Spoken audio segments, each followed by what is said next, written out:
Hello there and welcome. Today we're gonna talk about this Rolex Oyster Perpetual Date and the story behind the logo dials. So why is this Rolex, the Oyster Perpetual Date, reference 15,000 special?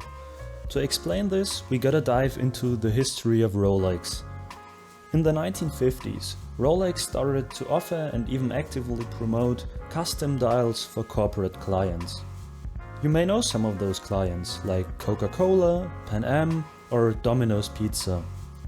Often those watches were loyalty bonuses or rewards for certain goals. Like with Domino's. Receiving a Domino's watch in the early days meant that a franchise owner made $20,000 in a week and as a reward would get the watch. To put this into perspective, the custom watch did cost $800 back then, and $20,000 of pizza is still a lot. This is one of the only cases where it is still widely known why the watch had been given out, or even that there were custom Rolexes at all. After 30 years in the 1980s, Rolex stopped making custom dials and they probably won't ever do it again. There are speculations as to why they stopped, and even though none of those theories are confirmed, some are rather plausible. One is, for instance, that Rolex doesn't want to be linked with the client.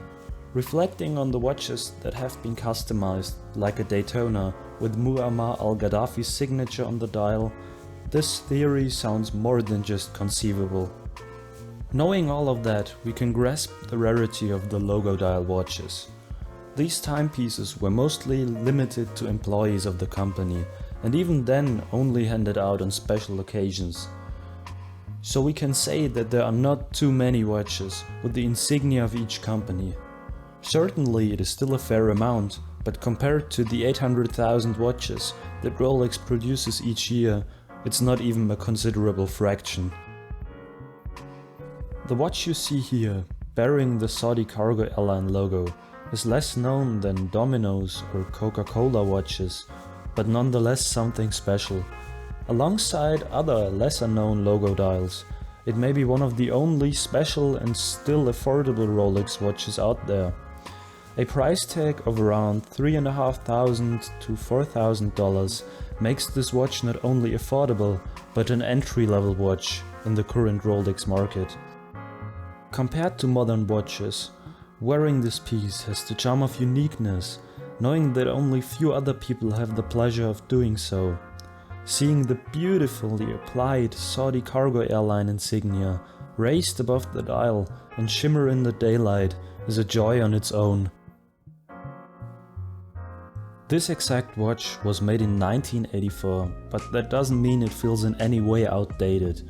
The oyster case and bracelet feel as sturdy as their modern counterparts and lack the flimsiness that many watches from that time bring. There is a quick set date function and the screw down crown feels buttery smooth, as you would expect from a Rolex. And yeah, the caliber 3035 has its quirks, but nothing major that would ruin the delight that is owning the watch. With a 34mm diameter, the watch doesn't fit into the current trend of bigger watches, and many people will disregard it before they even take a closer look. Today, 34mm is considered to be a woman's watch, and as a result, the old Rolex watches are frequently seen as not manly enough. I myself initially thought about the size, but quickly set it aside. Coming from a 41mm Omega Seamaster, I felt lost at first with such a small piece, yet after a day or two, any doubts were blown away. The size felt comfortable. I stopped seeing a mismatch and started to perceive it for what it is, an old gentleman's watch. A nice suit, a sunny day in a cafe, the sunburst dial glinting and barely feeling the light watch, made me think about the beauty of those old times in a film noir manner, although it's only been 40 years since and the 80s definitely were not black and white. What do you think about smaller watches? With the comeback of the 36mm Explorer, smaller watches may be more of a consideration for many in the future. If you liked the video, please leave a like, and if it wasn't your cup of tea, tell me why in the comments down below.